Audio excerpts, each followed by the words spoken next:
विशेष है, वे शाब्दी भावना कहलाती है। आदर्श शब्द से युक्त होकर के, अर्थात ददना यजेता, सौम्य ने यजेता, स्वर्ग कामो ददना यजेता, स्वर्ग की इच्छा करने वाले को ददी से याद करना चाहिए, है ना।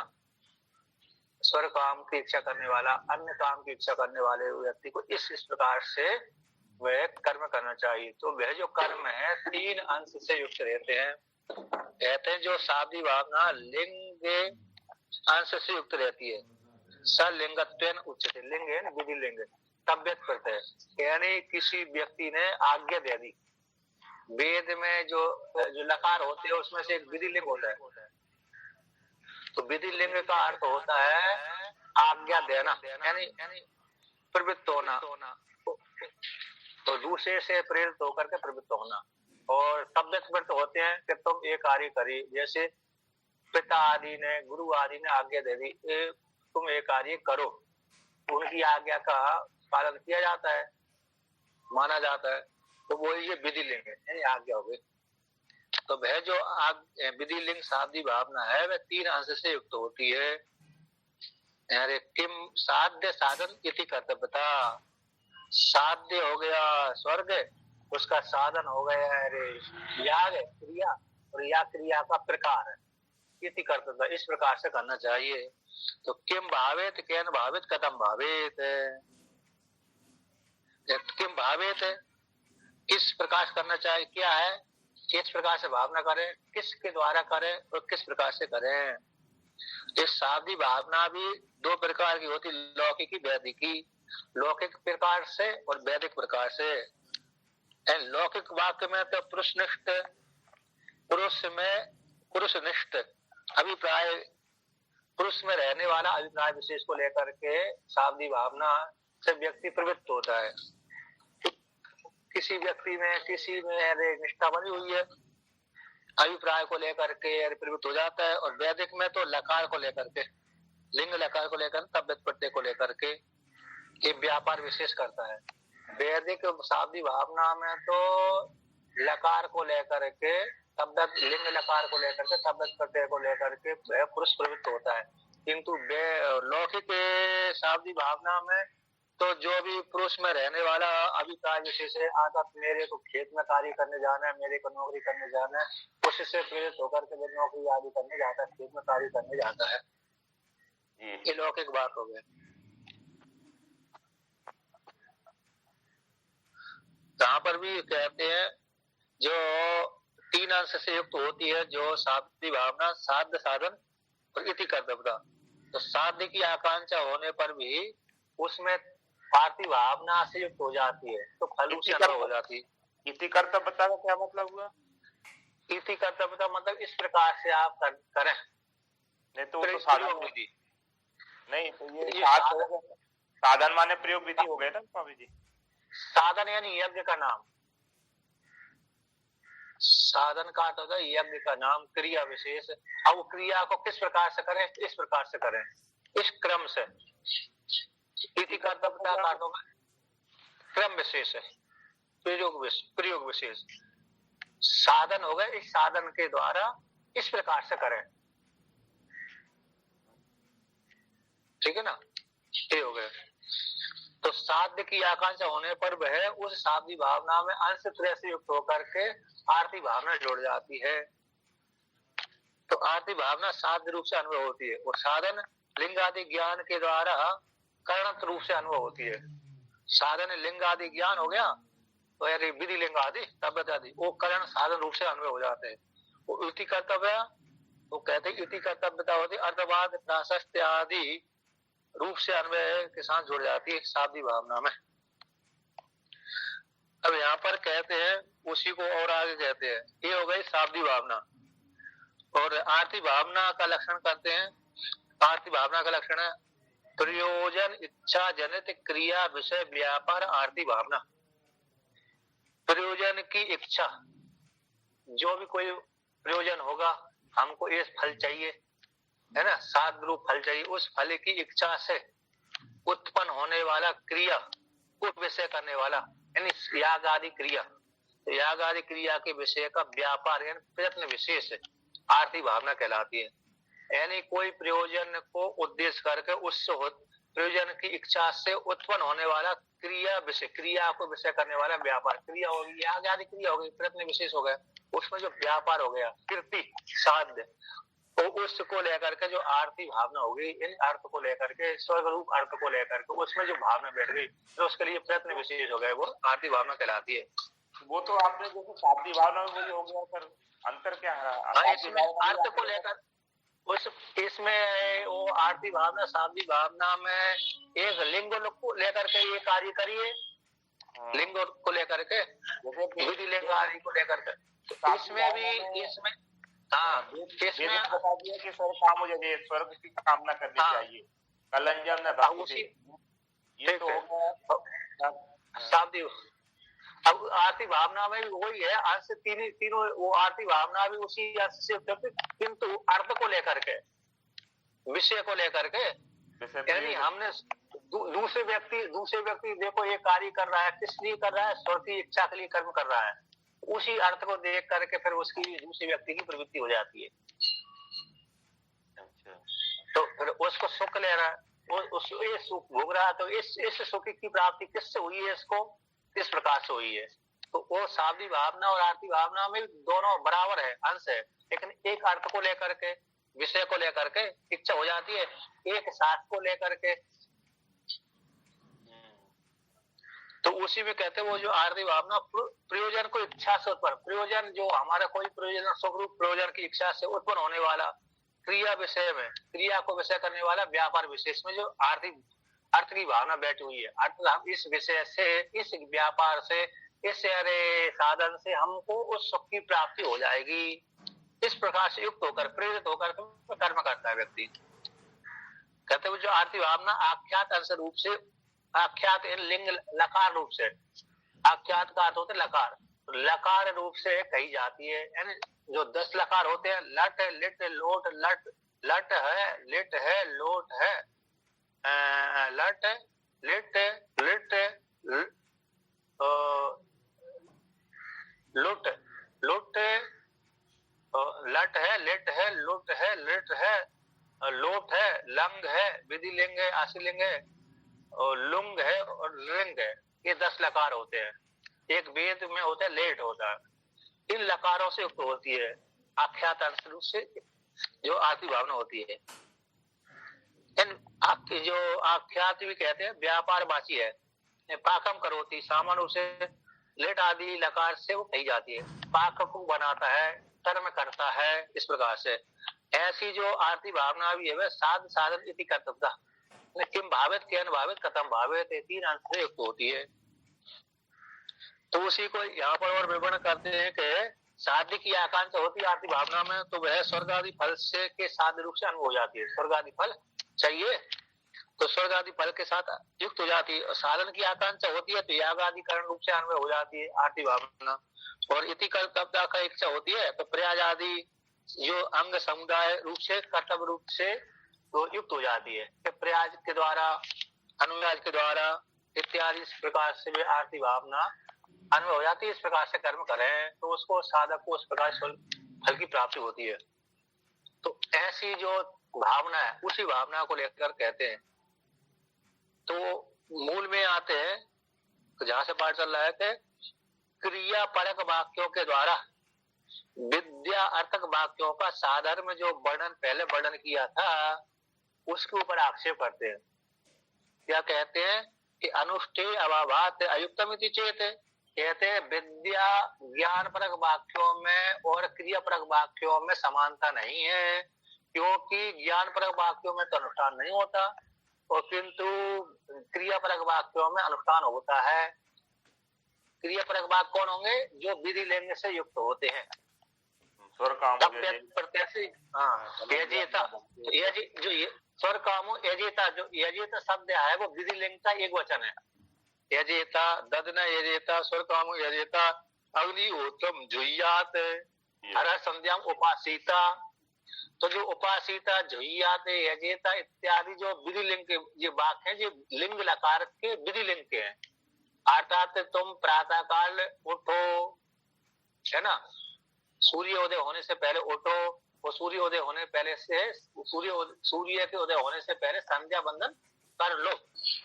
तो करो, तो वहां पर जो करो में जो आज्ञा आई है ना, आज्ञा, तो वो ये है कि अनुष्ठेय हो गई, वहां पर आज्ञा दे दी है कि प्रातः काल उठो, ना चाहते हुए भी उठो। तो वहां पर विधि लिंग में अनुष्ठान होता है, किंतु जो विद्या परक वाक्य होते हैं, वेदांत आत्मा को वो कराने वाले कहते हैं ये घट है, ये पट है, ये मठ है, बस वो करा दिया, इसमें कोई विधि नहीं है, यानी इसमें कोई प्रश्न साध्य नहीं है बस इतना ही है, सत्ता का वाचक हो गया। अयम आत्मा ब्रह्म, ये वेदांत वाक्य होंगे। हाँ, सत्ता के वाचक हैं, ये ब्रह्म है, बस ऐसा है। अब इसको इस प्रकार से उत्पन्न करो, ये उसमें नहीं आता है। तो किंतु स्वर्ग को चाहिए तो आपको प्रयत्न विशेष करना पड़ेगी। तो कहते हैं अनुष्ठेय अभावात, तो अनुष्ठेय का अभाव होने से, यानी वेदांत वाक्यों में, ज्ञानपरक वाक्यों में अनुष्ठान का अभाव होने से वेद के जो क्रियापरक वाक्य हैं, कर्मकांड वाक्य है और ज्ञान कांड वाक्य में समानता नहीं हो सकती। अयुक्तमिति चेत, ऐसा कहो। अब ये संक्षेप से कह दिया, उसी का विवरण करते हैं। कहते क्रिया अर्थ है वाक्य से त्रिअंशा भावना अनुष्ठेया ज्ञाप्यते अलौकिकी अपि। कहते क्रिया परक वाक्यों के द्वारा, क्रिया वाक्यों का वाक्यों के साथ अंश त्रय से युक्त भावना अनुष्ठेय है, ज्ञाप्यते, वेद के द्वारा जानी जाती, अलौकिक, लौकिक न होती हुई, अलौकिक यानी प्रत्यक्ष आदि विषय का, प्रत्यक्ष आदि जो प्रमाण है उनका विषय न होते हुए, अज्ञात का ज्ञापक होते हुए, तो तत्बोधि उन अज्ञात का ज्ञापक होती है, लौकिक प्रमाणों के द्वारा विषय न होती, ऐसे कर्मकांडी वाक्य को प्रमाण होते हैं। कैसे होते हैं? 2 नंबर टिप्पणी में दिया, प्रत्यक्ष आदि का अविषय होती है, उससे भावना का अज्ञात का ज्ञापक होने से वेदवाग तदबोधिक कर्मकांड, जो अज्ञात ज्ञापक कराने वाले ऐसे कर्मकांड वाक्य वे है ना, अदृष्ट वस्तु को बोध कराने वाले होने से कर्मकांडी वाक्य ऐसे प्रमाण है। इसलिए ऐसे जो क्रिया परक वाक्यों के द्वारा का भावना रूप से अनुष्ठेय, अंश से भावना से युक्त अनुष्ठेय है, ज्ञापते जानी जाती है, लौकिक न होती, अलौकिक होती हुई। 1 नंबर टिप्पणी में दिया है, भावना अत्र यहाँ पर शाब्दिक ग्राह्य, शाब्दिक भावना ही ग्रहण करना चाहिए। वो शाब्दिक भावना कैसी है? अंश त्रय से युक्त है, साध्य साधन इति कर्तव्यता, किम भावेत, कैन भावेत, कथम भावेत, ऐसी जो भावना है शाब्दिक भावना त्रि अंश से युक्त अनुष्ठेय होती है। किस प्रकार से करें, क्या है, किस प्रकार से करना चाहिए, किसके द्वारा करना चाहिए, इस प्रकार से 3 अंश से युक्त भावना है, शाब्दिक भावना अनुष्ठेय है। ऐसा वेद वाक्यों के द्वारा, कर्मकांड वाले वेद वाक्यों के द्वारा ज्ञायते जानी जाती। इसी से कर्मकांड वाले वेद वाक्य कैसे होते, प्रमाण होते हैं, क्योंकि इसमें कृति विशेष है, 3 भावना से युक्त है, इन 3 अंश से युक्त है। अब ऐसी तो कहते हैं, और कहते हैं, अब ये दृष्टांत कह दिया, दाष्टांत घटाते हैं, न तथा परमात्म ईश्वर आदि विज्ञाने अनुष्ठेयम किंचित अस्ति। उसी प्रकार से परमात्मा को बोध कराने वाले वेदांत वाक्य, ईश्वर को बोध कराने वाले वेदांत वाक्य, देवता आदि को बोध कराने वाले जो वेदांत वाक्य इत्यादि ज्ञान में अनुष्ठेय नाम की कोई वस्तु नहीं है। इन 3 अंश से युक्त कोई अनुष्ठान, किम भावित, कैन भावित, कथम भावित, साध्य साधन इति कर्तव्यता रूप जो 3 अंश है, ये ज्ञान परक वाक्यों में कोई भी अनुष्ठेय वस्तु नहीं है। जैसे पूर्व मीमांसा के कर्मकांडी वाक्य में अनुष्ठेय होती है, 3 अंश से युक्त शाब्दिक भावना होती है, उसी प्रकार से यहाँ पर आत्मा को बोध कराने वाले जो वेदांत वाक्य के ज्ञान में कोई भी अनुष्ठेय रूप से वस्तु पदार्थ नहीं है, अनुष्ठेय किंचन नाम की वस्तु नहीं है। अतः ऐसी प्राप्ति हो जाने पर अतः क्रिया अर्थः साधर्म्यम इति अयुक्तमिति चेत। कहते जो पहले कहा गया था कि जैसे कर्मकांड वाले वाक्य अज्ञात को ज्ञापक होते हैं, लौकिक न होने से उसी प्रकार से वेदा कर्म ज्ञान परक वाक्य भी अज्ञात के ज्ञापक होने से कर्मकांड वाक्यों के साथ साधर्म है, समानता है, ऐसा जो पहले कहा गया था वो ठीक नहीं है। ठीक है ना जी। इस प्रकार से यानी कहाँ कहा गया था, तो 80 नंबर पृष्ठ पे लास्ट की पंक्ति है, क्रिया अर्थश्च अविशेषाद विद्याथा नाम, ये पंक्ति वहां पर आई थी। क्रियापरक वाक्यों के साथ विद्यापरक वाक्यों की समानता है, विशेषण विशेष न विशेषित अविशेष समानता है। एक इसी का विवरण प्रारंभ किया था, जैसे दस पूर्णमास आदि। तो जहाँ पर कहते जो वेदांत वाक्यों के साथ क्रियापरक वाक्यों की समानता है, ऐसे जो पहले ये जहाँ पर कहा गया है उसी के ऊपर आक्षेप लगाया। ये आपने जो पहले कहा गया था साधन में क्रियापरक वाक्यों के साथ, अरे साधन में जो वर्णन वेदांत वाक्यों का साधन कहा गया वो ठीक नहीं है। अयुक्तमिति चेत, ऐसा कहो ऐसी प्राप्ति हो जाने पर सिद्धांत कहता ना ऐसी बात नहीं है। तो टीकाकार कहते हैं कि वेदांत वाक्य वाक्य उत्थित ज्ञान, तो कहते हैं वाक्य से उत्पन्न होने वाली बुद्धि का, तत्त्वमसि महावाक्य, अयम आत्मा ब्रह्म, हम ब्रह्मास्मि, विज्ञानम ब्रह्म इत्यादि वाक्य से उत्पन्न होने वाली बुद्धि का यथार्थ होने से, कैसे यथार्थ स्वरूप का बोध कराते हैं, स्वरूप का बोध कराने वाले से विधि के भाव न होने पर भी, यानी विधि लिंग न होने पर, तब प्रत्यय रूप जो विधि है आज्ञा और विधि लिंग के न होने पर भी वाक्य प्रमाण है। तत्त्वमसि महावाक्य प्रमाणित है तो स्वरूप का बोध कराते। और अज्ञात ज्ञापक तत्व, अज्ञात का ज्ञापक होने से अविरुद्धमिति, अज्ञात ज्ञापक अविरुद्धमिति से, अज्ञात का ज्ञापक होने से इसलिए कोई विरोध नहीं है। ऐसी प्राप्ति ऐसी हो जा करके उसका परिहार करते, पूर्व पक्षी का परिहार करते हैं कि जो साधर्म नहीं है, क्रिया परक न होने से अरे कर्मकांड का वेदांत वाक्यों के साथ समानता नहीं है, ऐसे पूर्व पक्षी ने आरोप लगाया था। सिद्धांत कह रही ऐसी बात नहीं है। अर्थात महावाक्यों के द्वारा उत्पन्न होने वाला ज्ञान कैसा है, उसमें वो यथार्थ का ही बोध कराता है, भले उसमें विधि वाक्य नहीं है, तो इसलिए वो वाक्य वेदांत वाक्य से प्रमाण है, इसलिए और अज्ञात ज्ञापक कराने वाले हैं, इसलिए कोई विरोध नहीं है। ऐसी इसको लेकर कहते हैं।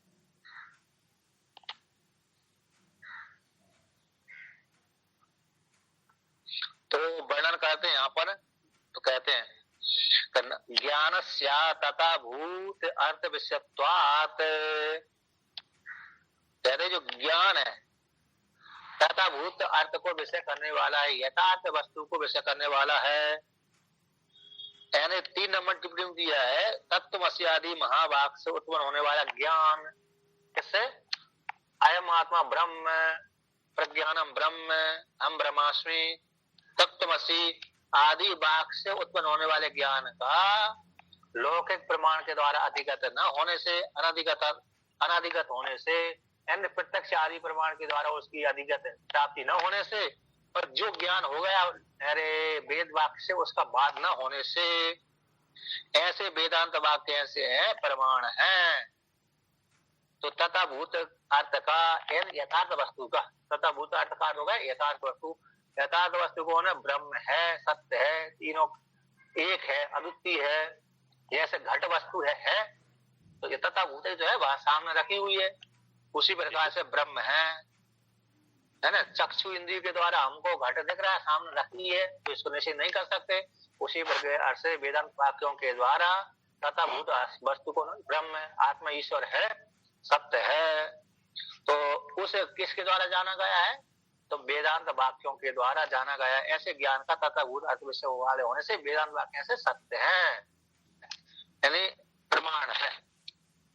अब उसी को और आगे कहते हैं, वर्णन करते हैं, नहीं अनुष्ठेयस्य त्रिअंशस्य भावनाख्यास्य अनुष्ठेयत्वात् तथात्वं किम तरी प्रमाण समाधिगत्वात्। सिद्धांत कहता है कि यह क्योंकि अनुष्ठेय जो त्रिअंश वाली भावना है, किम भावेत, केन भावेत, कथम भावेत, साधन साध्य इति कर्तव्यता, जो त्रिअंश से युक्त भावना है, ऐसी भावना का अनुष्ठेयत्वात्, अनुष्ठेय होने से प्रमाण न प्रमाणत्वम, प्रमाणत्व नहीं है। कहते जो अनुष्ठेय त्रिअंश त्रिअंश से युक्त भावना अनुष्ठेय भावना का अनुष्ठेय होने से प्रमाणत्व है, ऐसी बात नहीं है। तथात्व प्रमाणत्व, तथात्व का अर्थ की है प्रमाणत्व, प्रमाण नहीं है। तो किम तारीख किस प्रकार से फिर कैसे प्रमाण है? तो प्रमाण समाधिगत्वात् है, प्रमाण समाधिगतत्वात् है, यानी प्रमाण के द्वारा प्राप्त होती है, यानी वेद वाक्यों के द्वारा प्रमाण है, वेद है इसी हेतु से वो प्रमाणित है। कैसी है? यदि कहते भावना जो त्रिअंश से अनुष्ठेय जो भावना है 3 अंश से युक्त होकर के वो होने से वह इस हेतु से प्रमाण नहीं है, अनुष्ठेय होने के कारण प्रमाण नहीं है, तथात्म प्रमाण नहीं। तो कैसे है? पूर्व पक्षी पूछता है सिद्धांत के प्रमाण समाधिगत होने से, यानी मानगम होने से, प्रमाण समाधिगत होने से मान, वेद रूप प्रमाण के द्वारा प्राप्ति होने से ही वो त्रिअंश से युक्त भावना अनुष्ठेय भावना ऐसी प्रमाणित होती है। वेद रूप प्रमाण के द्वारा प्राप्ति होने से ही वे भावना कैसी प्रमाणित है, ना कि अनुष्ठान के होने से प्रमाणित है जी। अब आगे कहते हैं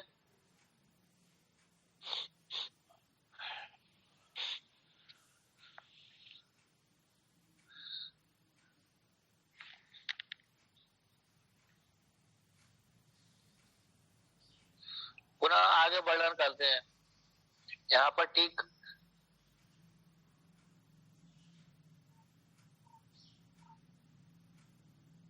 यहाँ पर टीकाकार कहते हैं तद उभय विषय का, है ना, वेदांत वाक्य का और कर्मकांड वाक्य का कर्ता।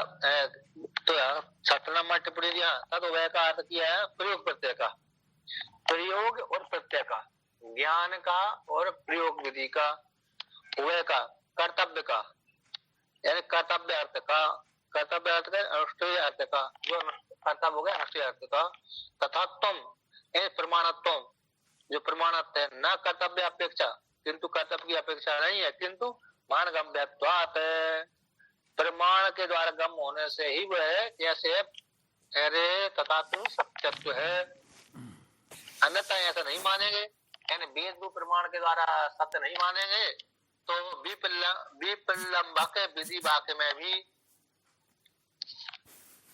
प्रयोग प्रत्यय विषय का कर्तव्य अर्थ का तथा तुम प्रमाणत्व है, न कर्तव्य अपेक्षा, कर्तव्य की अपेक्षा को लेकर प्रमाण नहीं है, किंतु मानगम्य होने से ही, प्रमाण गम्य होने से ही वो तथात्व है, यानी प्रमाणत्व है।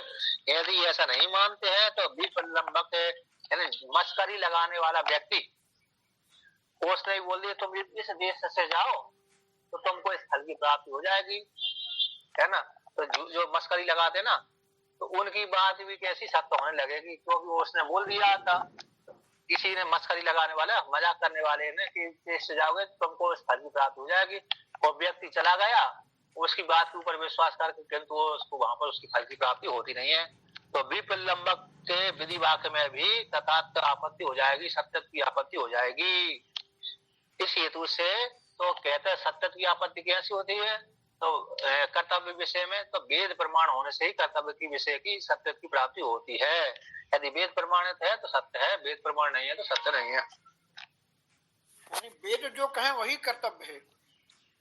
हाँ, वेद कहता है ये सत्य है ये असत्य है, तो उसी को मानना चाहिए, है ना, वेद के द्वारा। तो इसलिए तो उपयोगिता है ना, शास्त्र का मतलब है कि जो शास्त्र के द्वारा उत्पन्न बुद्धि के द्वारा जो आप काम करते हैं, दो, एक स्वाभाविक प्रवृत्ति होती है, एक शास्त्र से जनित प्रवृत्ति होती है। शास्त्र जनित वही जो शास्त्र जनित प्रवृत्ति है वही महत्वपूर्ण है, यानी जो वेदों में कहा गया है जो वो सत्य है बस। हाँ, वेद के द्वारा प्रमाणित होने से वो प्रमाणित होती है, और तो अनुमान प्रमाण नहीं है ना, जैसे स्वर्ग के लिए कोई प्रत्यक्ष प्रमाण नहीं है, अनुमान प्रमाण नहीं है, वेद ही प्रमाण है। अब आगे वर्णन करते हैं, तो वर्णन करते क्या कहते हैं ना, अच्छा यहाँ पर विकल्प किए थे, एक कहते अनुष्ठेय निष्ठे के बिना किस प्रकार से वस्तु में प्रयोग प्रत्यय दोनों का तथात होगा, अनुष्ठान निष्ठा के बिना ही किस प्रकार से वस्तु में, यानी वस्तु में सिद्ध वस्तु में ब्रह्म में कैसे प्रयोग प्रत्यय, किस प्रकार से ब्रह्म रूप वस्तु में प्रयोग प्रत्यय है, वो प्रयोग और प्रत्यय दोनों का तथा तो होगा या प्रमाणित होगा, ऐसी आशंका को लेकर कहते हैं दोनों का, दोनों प्रयोग प्रत्यय दोनों के विषय में तथात्व सत्यत्व प्रमाण के लिए तद अपेक्षा यानी अनुष्ठेय की अपेक्षा होती है अथवा स्व प्रमाण की अपेक्षा होती है। ऐसी प्राप्त हो जाने पर विकल्प करके आद्य खंडन करते हैं यानी अनुष्ठेय की अपेक्षा नहीं होती बल्कि वेद प्रमाण की अपेक्षा होती है। अब दूसरा विकल्प कहते हैं कि स्व प्रमाण की अपेक्षा हो जाए प्रयोग प्रत्यय के लिए तो उसी को खंडन करते हैं। द्वितीय की प्रति कहते हैं न चा तद विषय बुद्धे अनुष्ठेय विषयत्वाद तथात्वम किम तरी वेद वाक् जनितत्वाद एव कहते तद विषय का अर्थ कर दिया 6 नंबर टिप्पणी में। अनुष्ठेय उक्ति का जो अनुष्ठेय जो प्रयोग किया गया अनुष्ठान प्रयोग प्रत्यय का जो अनुष्ठान किया गया है उसका प्रयोग प्रत्यय से उत्पन्न होने वाली बुद्धि का अनुष्ठेय विषयत्वाद अनुष्ठेय विषय होने से प्रमाणित तो नहीं है प्रयोग प्रत्यय वाली उक्ति का बुद्धि का अनुष्ठेय का विषय होने से प्रमाणित नहीं। किम तरी वेद वाक् जनितत्वाद ए प्रमाणत्वम।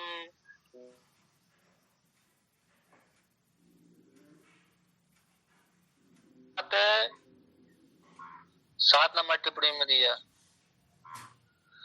कि कार्यनिष्ठ रूप से प्रमाण मान लेने पर तन्निष्ठत्व प्रमाण उसमें जो निष्ठा है कार्य में निष्ठा होने से प्रमाण मान लेने पर तन्निष्ठत्व मान लेने पर प्रमाणत्व तत्र सति ऐसी प्राप्त हो जाने पर तन्निष्ठता उसमें जो निष्ठता है यानी आधारता अन्योन्य आश्रयता अन्योन्य एक दूसरे का आश्रय होने से अज्ञात ज्ञापकत्व एक दूसरे की अपेक्षा रखेगी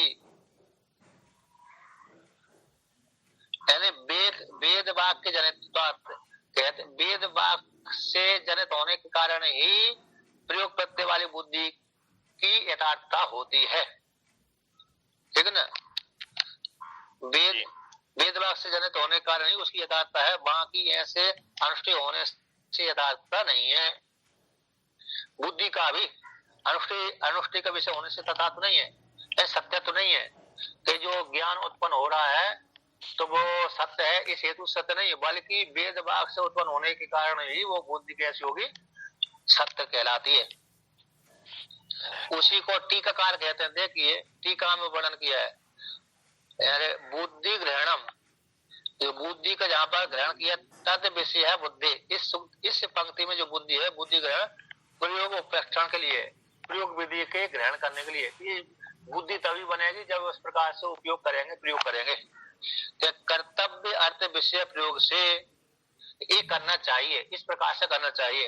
तो कर्तव्य विषय कर्तव्य के लिए कर्तव्य अर्थ विषय प्रयोग से प्रयोग आदि का अनुष्ठेयत्व न अनुष्ठेयत्व प्रमाणत्व प्रयोग होने से कर्तव्य अर्थ विषय प्रयोग होने से वे अनुष्ठेय विषय रूप से प्रमाणित नहीं है, किंतु प्रमा के करण होने से ये प्रमा के करण होने से तज्जनत्वात् उस परमा से वो ज्ञान की उत्पत्ति होती है।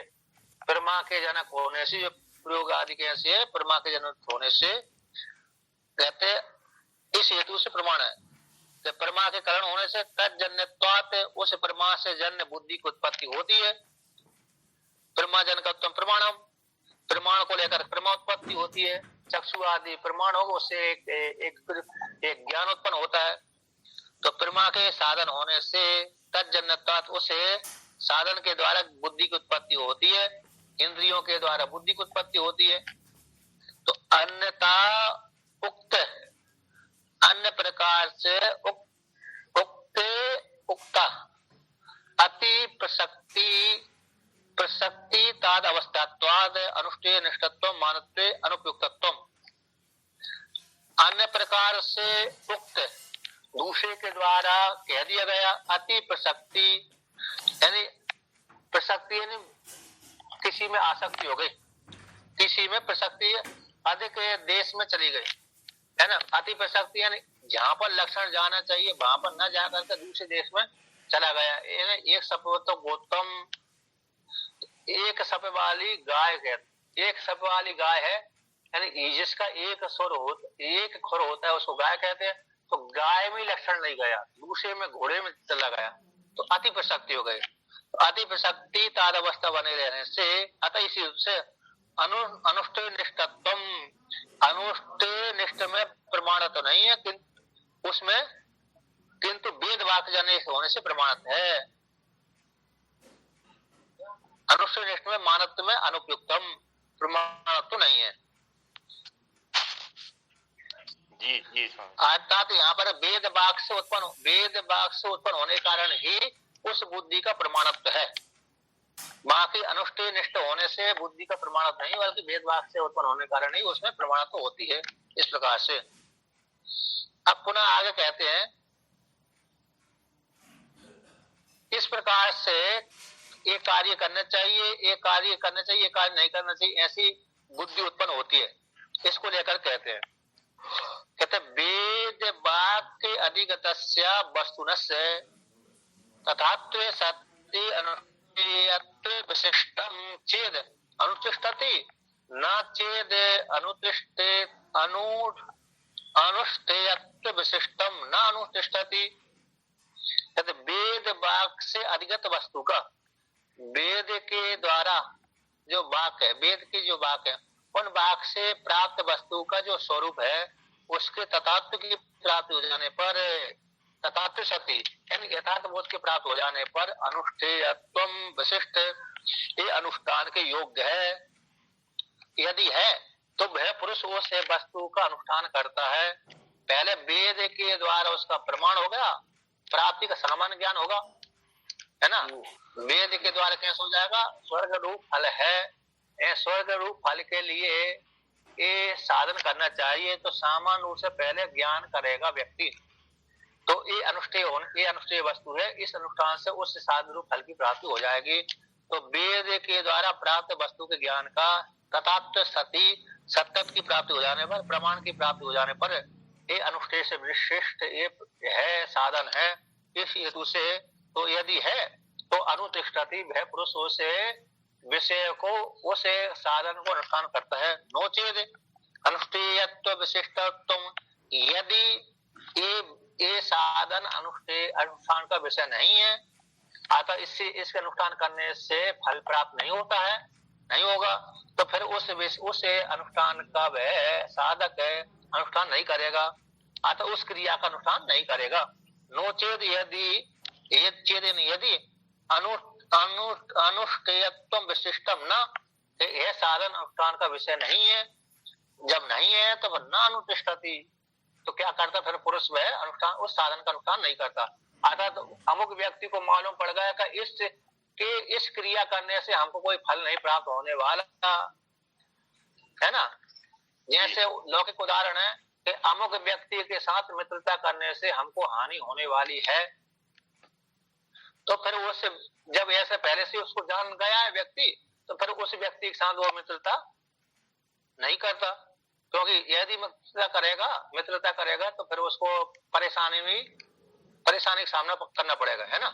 जैसे उसने सुना है कि इसने उसको धोखा दिया था, तो उसके साथ करेगा ही नहीं, उसको मालूम है, करेगा नहीं। तो उसी प्रकार से यहाँ पर यदि अनुष्ठान का विषय नहीं है, अनुष्ठेय तो नहीं है, फिर इस विषय से कोई फल प्राप्त होने वाला नहीं है, तो फिर उस क्रिया को वो नहीं करता। अब ऐसी इस प्रकार सिद्धांति ने कर दिया। अर्थात टीकाकार कहते हैं वैदिक अर्थ का, वैदिक